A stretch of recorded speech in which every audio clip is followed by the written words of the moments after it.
앉아 1만 명으로서 저 2만 명을 거느리고 오는 자를 대적할 수 있을까 헤아리지 아니하겠느냐. 만일 못할 터이면 그가 아직 멀리 있을 때에 사신을 보내어 화친을 청할지니라. 이와 같이 너희 중에 누구든지 자기의 모든 소유를 버리지 아니하면 능히 내 제자가 되지 못하리라.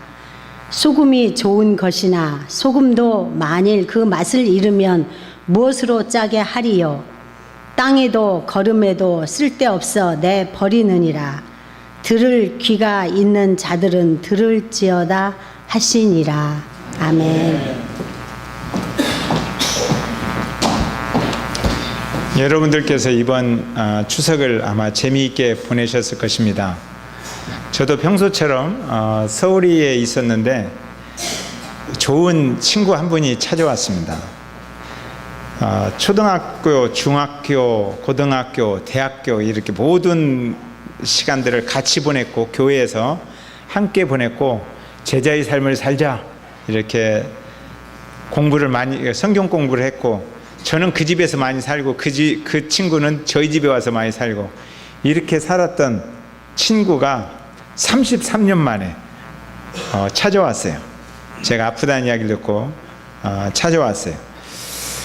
그리고 와서 아픈 중에도 꿋꿋하게 목회 현장을 지키는 모습이 아름답다. 이 고난이 목사님의 목회 활동에 큰 유익이 될 것이다. 이렇게 격려해 주면서 우리가 제자로서 열심히 사자.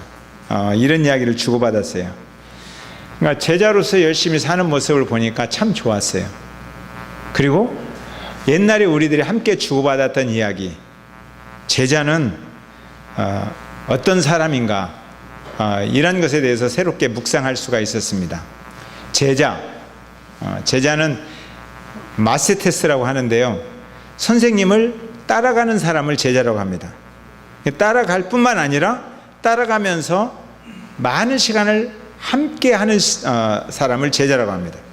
함께 하면서 그 선생님을 점점 닮아가는 사람, 이런 사람들을 제자다 그래요. 그러니까 예수님을 믿는다는 것은 교회를 다닌다 이런 뜻이 아니에요.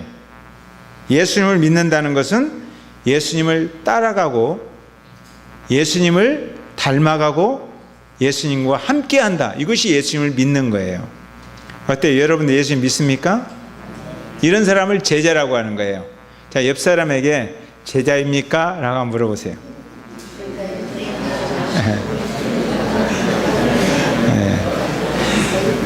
예수님께서 제자들을 부르실 때 특히 베드로에게 이런 이야기를 했어요.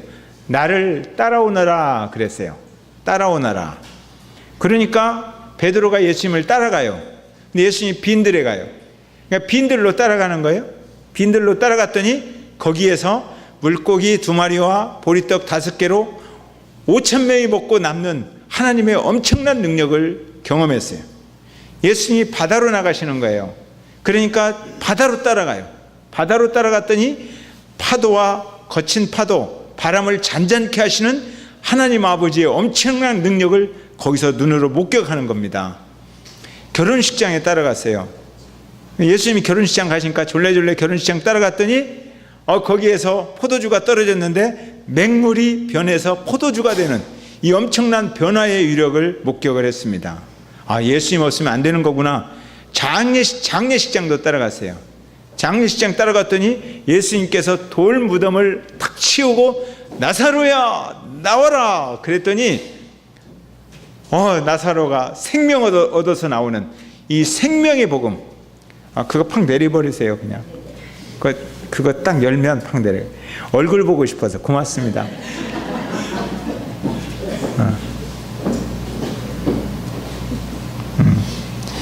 이렇게 예수님을 졸래졸래 따라다니면서 예수님의 많은 능력을 보고 결론을 내립니다.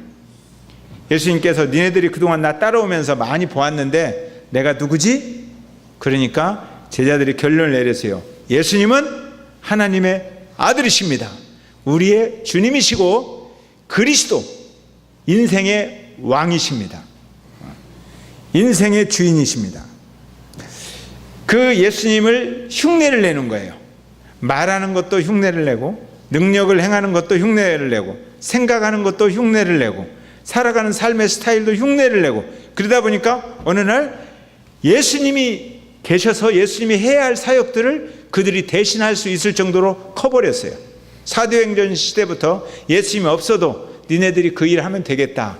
이런 사람들을 우리는 제자다 이렇게 부릅니다. 이희범 목사님이라는 분이 계세요. 저기 강 건너에 가정사역을 이렇게 섬기는 이희범 목사님인데 그분이 땅에서 풀어야 하늘에서 푼다 이런 책을 썼어요. 근데 그 책의 내용에 이런 자전거 타는 이야기가 있습니다. 자전거 타는 것을 가르치는 거예요. 근데 자전거를 배워요. 자전거는 바퀴가 2개다. 휠이 이렇게 생겼고 이렇게 타는 것이다. 교실에서 아주 자세히 자전거의 재질은 뭐다? 아주 이런 공학적으로 잘 가르치는 거예요. 균형을 이렇게 잡아야 된다. 그래서 10년 동안을 가르쳤어요. 학생들이 10년을 배웠어요. 그리고 시험을 보니까 전부 다 100점을 맞았어요. 와, A학점. 그리고 그 사람들을 데리고 나와서 운동장에 내려와서 10년 동안 가르친 다음에 A학점 최고의 그냥 자전거 박사들 내려놓고 자전거 타라 그랬더니 무서워하는 거예요. 자전거를 무서워하고 타다가 넘어지고 깨지고 엉망이에요. 엉망. 근데 옆반은 자전거를 주었어요. 그래서 1년 동안 각자 자전거를 가지고 놀아라 그랬어요. 10년간 배우지 않았는데 1년밖에 안 배웠는데 아이들이 1년 후에 운동장에서 한 손 놓고 타고 2손 놓고 타고 막 신나게 자전거를 타는 거예요. 자, 자전거 이제 자전거를 압수했어요. 30년 동안 자전거를 못 탔어요. 30년 후에 그 아이들에게 자전거를 주었어요. 탈 수 있을까요? 못 탈까요? 타요. 30년 동안 자전거 없이 방황하다가도 자전거를 다시 만나면 자전거를 타는 거예요. 이런 사람들을 제자다 그러는 거예요. 그러니까 경험적으로 배우는 거예요. 우리가 하나님을 교실에서 배울 수가 없어요. 설교로 다 배울 수가 없어요. 삶의 현장에서 하나님을 경험해야 되는 것입니다. 이게 율법학자, 서기관, 바리새인과 제자들이 다른 점이에요. 율법학자들은 하나님을 제자들보다도 훨씬 더 잘 배웠어요. 너무너무 잘 알아요. 바리새인들도 서기관들도 다 가르치는 사람이에요. 그러나 하나님을 몰라요. 제자들은 예수님을 따라다니면서 경험하면서 닮아가면서 함께하면서 배웠어요. 누가 더 파워 있는 그냥 그리스도인의 삶을 살까요? 예. 바리새인들은 그렇게 살 수가 없어요. 율법학자들은 그렇게 살 수가 없어요. 오직 제자들만이 하늘의 능력을 이 땅에 나타내면서 파워 있게 이렇게 살아갈 수 있는 거예요. 그렇다고 예수님 따라오는 사람은 다 제자냐? 그렇지 않아요. 구경하러 따라오는 사람도 있어요. 병 고치는 거 구경하러 와 신난다 멋있다 이런 사람들은 구경꾼이에요. 근데 사람들 많이 모이니까 거기다 아이스 깨끼 상자 하나 들고 따라오는 사람도 있어요. 장사하려고. 지금도 큰 교회 가서 장사하려고 그 교회 다니는 사람도 있어요. 그러면 뭐예요? 그런 사람은 장사꾼이에요. 정치하는 사람도 따라가요. 왜냐하면 많은 사람들이 모이니까 거기에서 인기 관리를 해야 되잖아요. 표를 얻어야 되잖아요. 그런 사람은 정치꾼이에요. 이렇게 다양한 사람들이 있어요. 예수님을 따르는 사람들 중에. 그런데 예수님께서 그 사람들을 쳐다보면서 야 너희들이 이렇게 많이 나를 따라오지만 내가 진짜 원하는 것은 제자들이다 하는 이야기를 오늘 들려주는 내용이 오늘 본문입니다. 한번 25절 읽어볼까요? 25절 시작.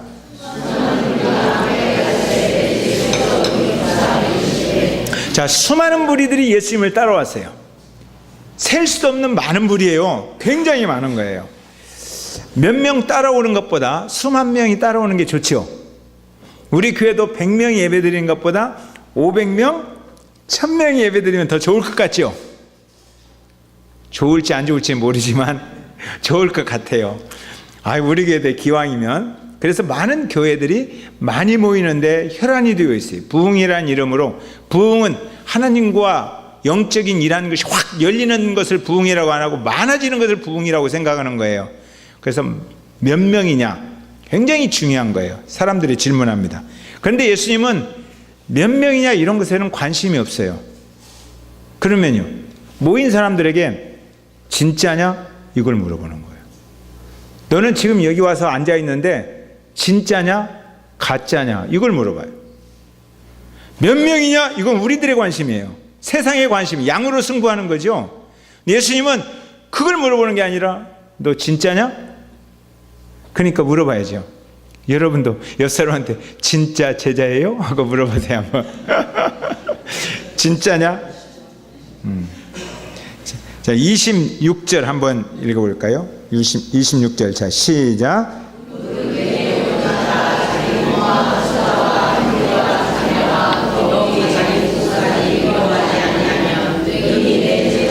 자, 진짜냐? 그러면 너 이 세 가지 조건을 충족시켜야 된다 이런 이야기예요. 근데 첫 번째 조건이 뭐예요? 자기 부모와 처자와 형제와 자기 목숨까지 미워하는 사람이다 이거예요. 이상하지 않아요? 성경 다른 데 보면 부모를 공경하라 그래요. 형제를 사랑하라. 우리 자신을 사랑해야 됩니다. 여러분들 자기 자신이 얼마나 소중한 사람인지를 사랑할 줄 알아야 다른 사람도 사랑할 수 있어요. 자기를 사랑할 줄 모르는 사람은 남을 사랑할 수도 없어요. 근데 이상하잖아요. 미워하라.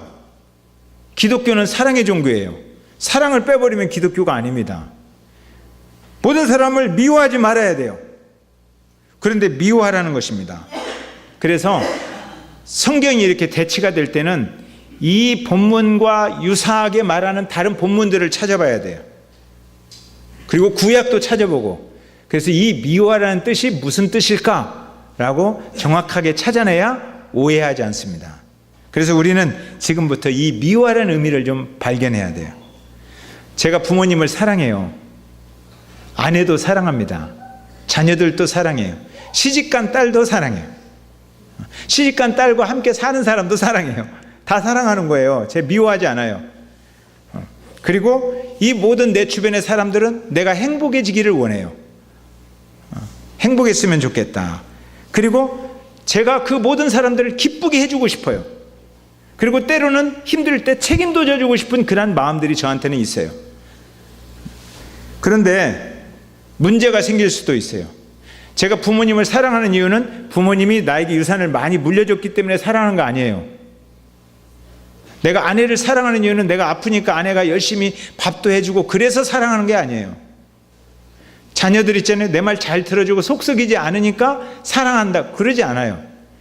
조건을 가지고 사랑하는 게 아니에요. 존재로서 사랑하는 거예요. 부모니까 공경하는 거예요. 아내니까 사랑하는 거예요. 아내가 병들어서 아무것도 못해도 저는 사랑해요. 제가 병들어서 누워서 똥오줌을 받아낸다 할지라도 아내는 저를 사랑할 거예요. 왜요? 남편이니까. 존재로서 사랑하는 거예요. 존재로서. 우리는 어떤 무엇을 하기 때문에 사랑하는 게 아니에요. 내 자녀가 잘 나갔으면 좋겠지만 잘 못 나가도 저는 사랑해요. 존재로서 사랑한다는 거예요. 그런데 문제가 발생하는 거예요. 왜냐하면 제가 저희 자녀들을 다 완전히 이해할 수 있을까요? 여러분들이 여러분 남편을 다 이해할 수 있습니까? 어느 날 한 10년, 20년 살아왔는데도 오늘 처음 만난 사람 같아. 갑자기 너무너무 낯설어요. 이럴 때 있지요. 이런 사람인가? 전혀 생각지 못한 모습을 볼 수가 있어요. 다 이해할 수가 없어요. 특별히 신앙이라는 거울을 통해서 딱 보면 이해 못할 때가 너무너무 많아요. 신앙, 특히 자녀들이 부모를 볼 때 부모님들이 신앙을 잘 가르쳤잖아요. 그런데 그 자녀들이 신앙이라는 거울로 부모를 딱 볼 때 전혀 이해할 수 없는 그런 상황이 올 때가 있어요. 저도 우리 어머님을 신앙으로, 우리 어머님 권사님이셨는데 신앙으로 딱 볼 때 이해 못할 때도 많이 있었어요. 이해가 안 되는 거예요. 이런 상황이 구약에 있었어요. 자, 아브라함이 100살 때 아들을 얻었어요. 이 아들이 얼마나 소중할까요? 너무너무 소중한 거예요. 아들만 쳐다봐도 인생에 그냥 행복이 막 굴러 떨어지는 거예요. 이 아들은 정말 잘 가르치고 싶고 누구보다도 멋있게 키우고 싶어요. 이 아들은 나의 꿈이요, 나의 희망이요, 나의 미래요. 하나님이 주신 축복 중에 축복이 이 아들이에요. 그런데 이해 못할 사건이 있어요. 하나님께서 아들을 주시고 아들을 사랑하라 했는데 어느 날 이 아들을 제물로 바쳐라 그러는 거예요. 이건 완전히 반대되는 거예요. 이해할 수가 없어요. 저는 청년 때까지 교회를 열심히 다니고 전도했지만 사실은 이 말씀 이해 못했어요. 어떻게 아들을 바치라고 그래요? 아브라함은 아들만 빼고 다 바칠 수 있어요. 아들만 빼고 다 바치고 싶어요. 그런데 하나님은 모든 것은 네가 다 갖고 아들만 바치라는 거예요. 이게 하나님과 아브라함의 충돌되는 상황이에요. 아들을 바치면 아들이 그 아버지한테 뭐라고 하겠습니까? 저 사람이 진짜 우리 아버지인가? 아내는 뭐라고 하겠어요? 아내는 저 아버지 미쳤다고 하죠. 미쳤지요. 이런 상황이 탁 온 거예요. 어떻게 할 것인가? 그래서 아브라함은 얼마나 고민이 되었던지 3일 동안 아내에게 한마디도 못하고 혼자 가슴만 쥐어짜면서 울었습니다. 이 상황을 어떻게 해결해야 되느냐는 거예요. 하나님, 제가 아마 그 기도 내용은 모르겠는데 추정해보면 해도 너무합니다. 이럴 수 있습니까? 이게 무슨 뜻입니까? 나는 이해 못하겠어요. 하나님. 이런 기도를 하는 거예요. 자, 하나님을 실망시킬 것인가? 아들과 아내를 실망시킬 것인가? 어떻게 해야 되겠어요? 고민하다가 아브라함은 결정합니다. 하나님을 실망시킬 수는 없다. 그러면 아내와 아들을 실망시키겠다. 아들을 사랑하는 거예요, 여전히. 그래서 가슴 아픈 거예요. 제물로 바칠지라도 아브라함은 여전히 사랑하는 거예요. 단지 실망을 시켜야 돼요. 우리 아버지가 저런 아버지인가? 이런 실망을 시켜야 돼요. 그 아들을 데리고 모리아산에 갔습니다. 거기서 비로소 눈이 열렸어요. 하나님의 마음, 미워하라 이 마음, 바쳐라 이게 무슨 뜻인가? 바쳐라는 뜻이 뭐냐면 하나님께 맡겨라 이런 뜻이에요. 거기에서 깨닫는 거예요. 이 아들이 너무너무 귀중해서 이 아들한테 내 인생 다 쏟아붓고 싶어요. 내 시선이 아들에게 집중되어 있어요. 아들에게 집중될수록 아브라함의 시선이 하나님으로부터 멀어집니다. 그리고 아들은 누구만 바라봐요? 아버지를 바라봐요. 하나님을 바라봐야 되는데 신앙교육을 잘못하는 거예요. 내가 이 아들을 책임지려고 하니까 이 아들이 하나님 바라보는 것을 잊어버리는 거예요. 그러니까 아들도 망하고 자기도 망하는 것이 아들을 자기가 책임지려고 하는 거예요. 하나님께서는 이대로 두면 아브라함 망할 것 같아요. 이삭도 망할 것 같아요. 그러니까 아들을 실망시키는 작업을 하는 거예요. 분리시키는 작업. 바쳐라. 거기 와서 아브라함이 고백하는 게 있습니다. 여호와 이레. 내 아들의 인생을 준비시키시는 하나님. 내 인생을 준비시키시는 하나님. 아, 이런 뜻이었구나. 신앙이라는 게 이런 거구나. 그때서 눈이 팍 열리는 거예요. 그토록 고민과 갈등을 겪고 나서. 이것이 미워하라는 뜻이에요. 그러니까 너의 부모와 너의 자녀와 너의 아내와 네가 책임지는 게 아니라는 거예요. 누가 책임져야 돼요? 오늘날 많은 부모님들이 자녀를 자기가 책임지려고 하잖아요. 그러다 보니까 자녀의 인생을 망하게 하는 거예요. 자녀가 하나님 바라보는 것을 못 보게 하는 거예요. 자기도 하나님을 바라보는 시선이 막히는 거예요. 그렇게 믿으면 안 된다. 그러면 내 남편인데 나를 책임질 사람인데 이런 사람들이 나를 실망시킬 때 얼마나 괴롭겠어요. 그럼 하나님 바라보면서 나를 책임져 주는 사람이 아니라 내가 도와주면서 사랑하면서 함께 살 사람이구나 이라는 것을 깨달으는 거예요. 그리고 하나님께서 내 아내와 내 자녀와 내 부모님과 모든 것을 책임지는 거구나. 이걸 깨달으면 이제 되는 거예요. 그러면 사랑할 수가 있어요. 그렇게 해야 제자다 이거예요. 자, 제자입니까? 예수 믿는 것이 이렇게 어려운 것이었어요? 사실은 쉬운 거예요. 뭐냐면 하나님을 진짜 믿으면 하나님께 맡기는 거예요. 하나님을 진짜 안 믿으니까 교회는 다니고 열심히 기도하지만 안 믿으니까 못 맡기는 거예요. 여러분의 자녀를 여러분들이 집착하고 있다면 여러분들은 죽도록 기도하고 죽도록 하나님께 매달리지만 하나님 안 믿는 거예요. 아직 제자가 아니다 이거예요. 제자예요? 아이고 오늘 추석 세고 왔는데 설교가 이렇게 무겁습니까 목사님? 무거운 설교가 아니라 사실 예수님이 설교한 내용은 거의 다 이런 설교예요. 그런데 사람들이 쉽게 그냥 사람 마음 살살 등 긁어주는 설교로 바꿔놓으니까 그렇죠. 예수님이 이런 식으로 설교합니다. 두 번째, 이렇게 무거운 내용 같은데 두 번째 또 조건이 있어요. 자, 27절. 자, 시작.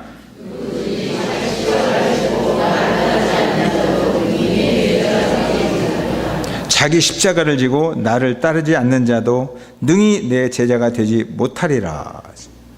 자기 십자가를 지고, 십자가 여기다 금으로 만든 십자가 목걸이를 걸잖아요. 얼마나 좋아요. 이쁘고 자랑스럽죠. 십자가 앞에 하면 십자가가 다 지켜줄 것 같아요. 십자가 앞에 막 빌면 십자가가 내 인생을 보호해 줄 것 같아요. 그러니까 귀신이 들리거나 막 사탄이 나를 공격할 것 같으면 십자가를 딱 내밀면서 십자가 이름으로 명하노니 떠나라 그러면 귀신이 막 도망갈 것 같아. 나를 지켜줄 것 같은 그게 십자가예요? 오늘 많은 분들이 십자가를 그렇게 알아요. 근데 그건 십자가가 아니에요. 장식품이지. 십자가는 뭐예요? 내가 죽는 것이 십자가예요. 이제 십자가는 죽는 거예요. 막 뭐 떠나라 하고 뭐 능력을 행사하고 거기다 뽀뽀하고 빌고 막. 여기다 빌어봤자 뭐 하겠어요? 이거 빌어봤자 아무 소용없어. 여기 십자가 어디 갔어? 십자가는 내가 죽는 것이 십자가라는 거예요. 예수님이 이 땅에 와서 세상의 질서를 흔들어 놨어요. 세상의 문화를 흔들어 놨어요. 돈과 권력의 문화, 이걸 흔들어 놨어요. 세상은 무엇으로 판단해요? 돈이 얼마냐, 이게 중요해요. 거기에서 서열이 딱 정해지는 거예요.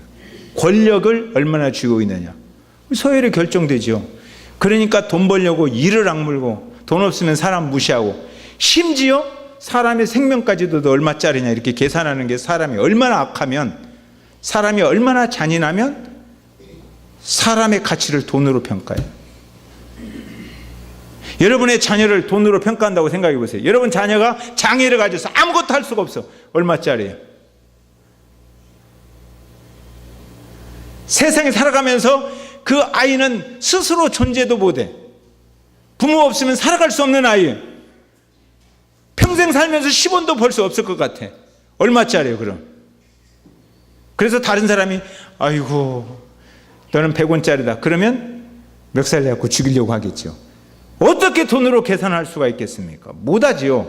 그런데 잔인한 사람들은 그걸 돈으로 계산해요. 이런 세상을 예수님이 와서 막 흔들어 놨다는 거예요. 그러니까 세상과 충돌이 되잖아요. 세상하고 싸우는 거예요. 귀신의 문화를 흔들어 놨어요. 권력의 문화를 흔들어 놨어요. 권력을 쥐고 있는 사람이 최고인 줄 알았더니 예수님은 죄인과 세리와 놀고 있는 거예요. 같이 밥 먹으면서. 이분들이 얼마나 소중한가. 예수님은 그렇게 이야기하는 거예요. 그러니 문화가 막 흔들리고 세상이 뒤집어지고 싸우다 보니까 그리스도의 이름으로 살려고 하면 밀리는 거예요. 세상 문화하고 손해보는 것 같아요. 그래서 예수님이 십자가에 죽으셨잖아요. 죽어버렸어요. 결국은 세상이 힘이 더 강한 것 같아요. 돈과 권력과 세상의 이런 문화가 더 강한 것 같아요. 그래서 예수님을 죽여버렸어요. 사랑의 문화를 죽여버렸어요. 우리도 마찬가지예요. 예수님 믿다 보면 욕 얻어먹는 거죠. 그죠? 자, 그런데 예수님께서 십자가를 지라는 거예요. 그러면서 계산 한번 해보라 이거예요. 십자가를 질 때 너 머리 돌아가면 계산 한번 해보고 십자가를 지라. 그냥 지지 말고. 그것이 28절부터 부터 나오는 이야기예요. 28절. 자, 시작.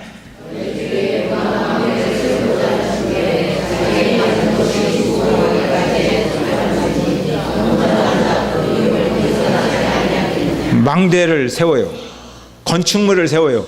건축물을 세우려면 설계를 먼저 해야 되잖아요. 그러면 전체 기간은 얼마나 걸리고 돈은 얼마나 들 것이고 이런 것을 계산해야 돼요. 계산도 안 하고 덥석 그냥 기초 파고 일하다 기초만 딱 해놓고 돈이 떨어졌어. 아무것도 못해. 그러면 사람들이 뭐라고 그래요? 바보 같은 놈 그러잖아요. 계산해보라는 거예요. 전쟁을 하려고 그래요. 북한과 남한도 지금 전쟁을 막 겁나죠. 전쟁해볼 때 이길 수 있는지 계산해보라는 거예요. 계산도 안 해보고 전쟁하면 바보 멍청이 곰 호박 돼지 천치라는 거예요. 계산해보라. 예수님께서 그 말씀하셨어요.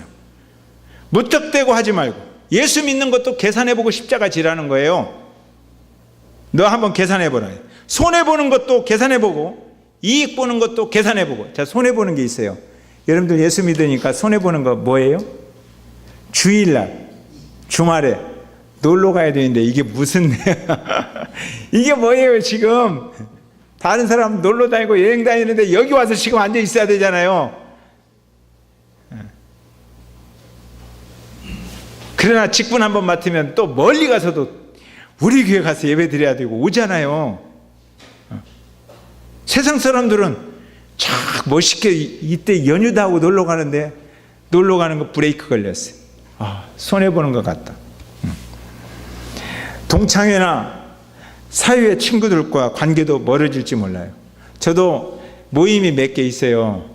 근데 그 폴리텍 대학 그 친구들 교수 모임이 있어요. 1년에 회비를 제가 20만 원씩 내요. 20만 원씩 내는데 항상 모일 때 토요일 날 저녁에서 주일 날 모이는 거예요. 그리고 그 돈을 지들이 다 쓰는 거예요. 나는 한 번도 못 가고 돈만 매년 20만 원씩 내요. 내가 돈 그만 보내고 탈퇴할까? 나만 손해보는 거예요.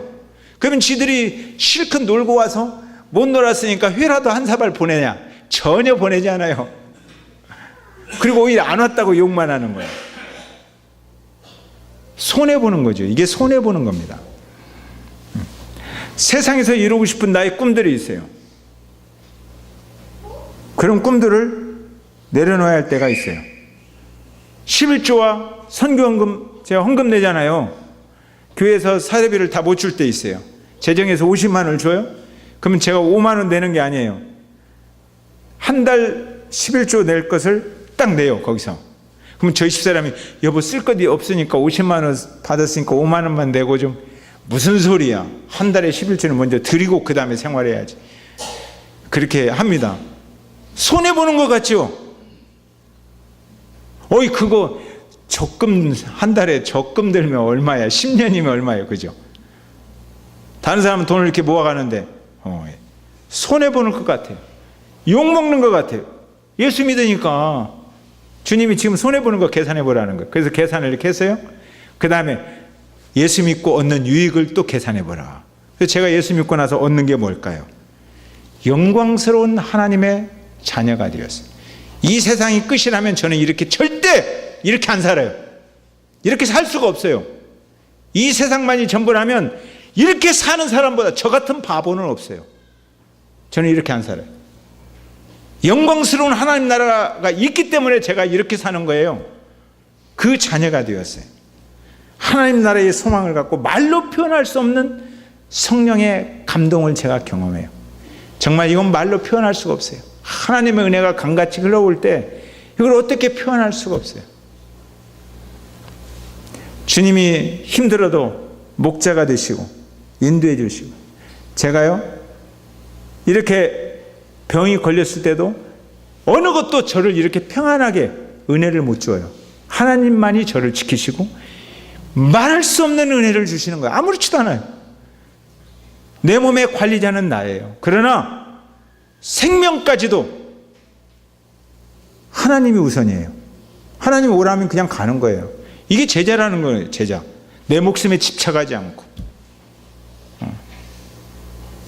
주님이 그렇게 저에게 은혜를 주세요. 이런 것들을 다 계산해보고 예수 믿지 못하고 함부로 살고 이 세상에 찌들려 사는 한 영혼을 바라보면서 제가 애정을 가지고 한 번도 못 본 사람인데도 울 수가 있어요. 눈물이 나요. 여러분들 한 번도 못 보는 사람을 사랑해서 울 수 있나요? 세상은 절대 그렇게 못합니다. 그러나 한 번도 만나지도 못했는데 때때로는 TV 보다가 극률해서 눈물이 쭉 흐르고 그런 사랑이 제 마음속에 흐르고 있어요. 이런 거 계산해보고 어느 것이 이익인지 계산해보고 예수 믿어라. 그래서 너의 모든 욕망 이런 것보다 너의 야망 이 세상의 모든 꿈 이런 것보다 예수 그리스도가 더 소중하면 너는 제자다 이거예요. 아멘. 엄청 오늘 왜 이렇게 목사님 무거운 설교를 하세요? 예, 이게 두 번째예요. 세 번째 또 있어요. 자, 세 번째. 자, 33절 시작. 이와 같이 너희 중에 누구든지 자기의 모든 소유를 버리지 아니하면, 이건 또 무슨 소리예요? 소유. 어려서부터 아기 때부터 갓난이 때부터 움켜쥐는 것, 내 것, 얼마나 계산이 밝아요. 그렇게 살아왔어요. 우리는 이 소유 너무너무 중요합니다. 이 세상 살아가면서 이 세상의 가치가 소유로 결정되는 거예요. 남이 나를 얼마만큼 인정해 주는가, 그 인정해 주는 가치는 소유로 결정되는 거예요.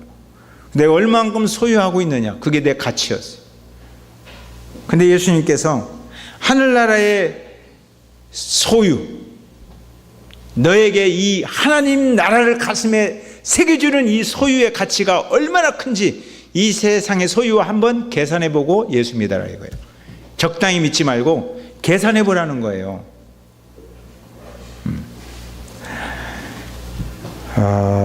정말 이 세상에, 이 세상만 보면 악한 사람들 있잖아요. 너무 뻔뻔한 사람들, 또는 남 등치는 사람들이 돈이 더 많아요.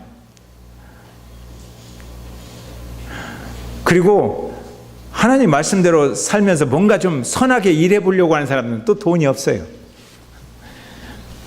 여러분들이 내일 아침 큐티할 때 예레미야를 읽게 될 것입니다. 저는 미리 이렇게 성경 전체를 읽어요. 예레미야 내일 아침 읽게 된 말씀 중에 그런 내용이 있어요. 예레미야가 하나님께 막 이해할 수 없는 상황을 가지고 기도하는 거예요. 하나님, 왜 악한 자들이 형통하고 악한 자들은 돈도 많고 왜 나는 이렇게 하나님 말씀대로 살려고 하는데 남이 나 죽이려고 하고 힘들고 이렇게 살아야 됩니까? 이렇게 항의해요. 그래서 옆에다가 나도 그래요. 나도 나쁜 놈들이 나쁜 짓을 하면서 돈 쓸 일은 많은데, 돈 많은 것 같아요. 근데 선한 사람이 선한 사업을 해보려고 하는데 돈이 없을 때가 너무너무 많아요. 왜 그래야 되는가? 하나님한테 이런 질문을 해요. 근데 하나님께서 하나님 나라를 이야기하면서 계산해보라고 하는 이야기를 해요. 제가 오늘까지 설교를 몇 번이나 했을까요? 저 셀 수 없어요. 설교를 엄청나게 많이 했어요. 그래서 어느 때는 제가 어디에서 설교했는지를 잊어버릴 때도 있어요. 그렇지만 제가 설교한 지금까지 설교 중에 잊을 수 없는, 그때 설교하면서 그 장면까지, 내용까지, 그 상황까지 그대로 생각나는 설교가 하나 있어요. 그 설교만 생각하면 가슴이 뭉클하고, 그 설교 시간에 제가 감동을 받고 제 인생이 엄청나게 변화되었어요. 전도사 때, 전주 침례교회 어린이부 설교할 때 그랬어요. 설교 내용은 아주 간단해요. 아이들한테 제가 설교합니다. 이거 언젠가 여러분에게 한번 이야기해드렸어요. 몇 년 전에. 다 잊어버렸을 것 같은데. 제가 그 하늘나라 이야기를 하는 거예요. 예수님께서 들려주는 하늘나라. 아이들이 딱 쳐다볼 때요, 제가 아이들한테 설교할 때 더 신나게 해서 집중시키는 은사가 있어요. 어느 사람이 나무집 밭을 갈러 갔어요. 근데 뭐가 딱딱한 게 탁 걸려요. 이거 뭐지? 봤더니 보물상자예요. 보물상자. 다 아는 이야기잖아요. 와, 이건 뭐 어마어마한 보물상자예요. 자기만 발견했어요. 이거 어떻게 해야 돼요? 그거 딱 꺼내면 주인이 우리 밭에서 나왔으니까 우리 거야 그럴 거잖아요. 그걸 또 도로 묻어요. 막 묻어놔요. 그리고 표시를 흉내 안 나게 자기만 딱 아는 거예요. 그리고 집에 와서 잠을 잘 수가 없어요. 막 두근두근해서 이거 어떻게 해야 되지? 이 밭을 사야겠다. 이 밭을 사야 되는데 내 모든 소유를 다 투자해도 돈이 부족해요. 저금 통장 다 해도 부족해요. 그러니까 아내한테 여보 금가락지 밥그릇 뭐 좋은 거 다 팔어. 그 아내가 그러니까 미쳤어요. 당신 미쳤어? 미쳤다는 너 미쳤어. 그래도 기분이 좋아요. 기분 나쁘지 않아요. 안 미쳤다니까. 나 너무너무. 그런데 말을 못해요. 왜? 말하면 아내가 나불나불 소문나버리면 끝나는 거예요. 말은 못해. 죽겠는 거예요. 내 아이들이 아버지 우리는 왜 이렇게 가난해요? 이렇게 물어보는 거예요. 아버지 맛있는 거 먹고 싶은데 왜 이렇게 맛있는 것도 안 사줘요? 그래도 기분 안 나빠요. 왜? 아니까. 조금만 기다려라. 조금만. 미치겠는 거예요. 말을 못하고. 그래가지고 모든 거 팔아서 가족과 자녀들이 우리 아버지 미쳤다 했는데 다 팔아가지고 그 밭을 샀어요. 등기 이전 도장 꽝 찍었어요. 그 다음에 내가 지금까지 산 이유는 바로 이거야. 엄청난 돈. 내 모든 소유보다 계산해 보니까 이거 훨씬 더 중요하더라는 거. 이게 더 열심히 들려진 이야기잖아요. 하늘나라가 그런 거라는 거예요. 하늘나라. 네 모든 꿈, 모든 소유보다 하나님 나라가 더 소중하다. 이게 아는 것이 신앙이다. 제가 그런 설교를 했거든요. 근데 그 다음에 이제 엄청난 사건이 일어났어요. 4학년 이름도 제가 잊을 수 없어요. 최철호. 그 학생만 생각하면 눈물이 나요. 나이는 중학교 1학년 정도 되는 나이예요. 근데 정신지체가 좀 있어서 어눌해가지고 초등학교 4학년이에요. 갑자기 딱 일어나서 걸어 나오는 거예요. 그때 많은 선생님들과 어린아이와 다 주목했고 저도 신나게 설교했어요. 근데 그 최철호가 나오면서 전도사님 나 하늘나라 가고 싶어요 그러더라고요. 하늘나라에 대한 그 가치를 온전히 받아들인 사람이 그 최철호 학생이었어요. 제가 너무 충격을 받아서 막 울었어요. 그리고 기도했어요. 내가 제자인가? 내가 진짜 제자로서 진짜 하늘나라 소망을 가지고 설교했는가? 여기 선생님들과 학생들이 진짜 제자일까? 진짜 설교를 제대로 들었을까? 즐겁게 들었을까? 제 인생에 엄청난 변화를 준 사건이었어요.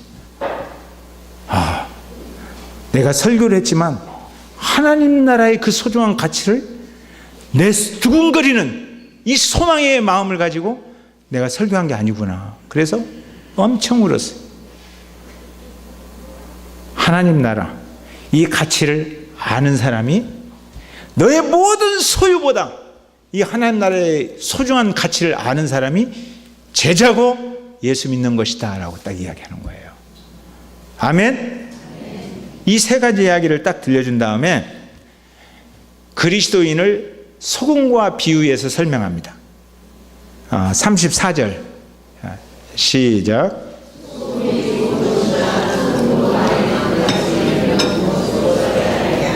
소금이 얼마나 좋은 것이에요. 그런데 소금이 맛을 잃으면 무엇으로 짜게 하려고 그랬어요. 소금이 다이아몬드보다 좋아요? 네. 다이아몬드는 근데 없어도 사는데 소금 없이는 못 살아요. 아세요? 근데 많은 사람들은 다이아몬드가 좋다고 생각을 해요.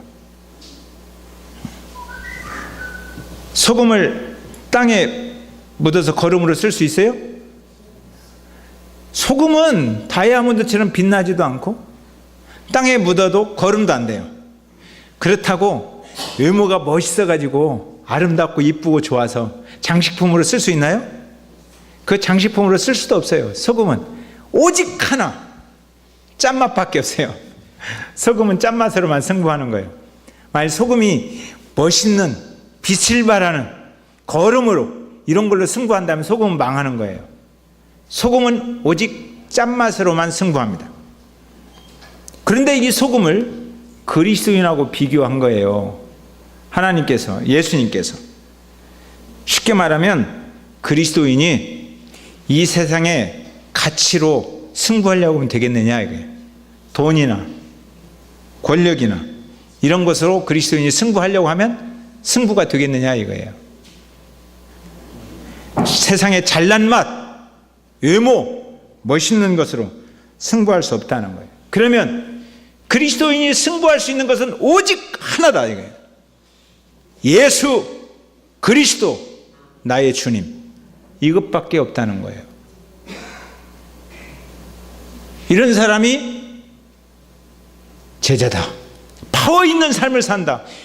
그리스도 예수 나의 주님을 딱 모시고 살면 내 목에 칼이 들어도 괜찮습니다. 아무렇지도 않아요. 당당하고 멋있게 살 수 있습니다. 주님보다 귀중한 사람은 없어요. 내 아내도 소중하고 내 부모도 소중하고 내 자녀들도 소중해요. 그러나 주님이 가장 소중합니다. 그래서 내 자녀와 내 아내와 나의 부모님을 주님께서 책임져도록 맡길 수가 있어요. 내 사랑하는 사람들. 내 모든 꿈과 야망, 이 세상에서 얻고 싶은 모든 것보다 주님이 더 소중해요. 그래서 이 모든 것들을 주님 앞에 내려놓고 따를 수가 있어요. 내 모든 소유를 다 바쳐도 주님이 더 소중해요. 그래서 주님 앞에 나의 소유를 내려놓을 수 있어요. 주님이 그거 물어보는 거예요. 너 그럴 수 있느냐? 그러면 너 이제 된 거예요. 제자다 이거예요. 이게 예수 믿는 것이다. 아멘. 제자의 맛을 냅시다. 와, 목사님 오늘 너무 무거운 설교를 하셨어요가 아니고 본래 예수님은 이런 설교를 하셨습니다. 찬양하겠습니다. 94장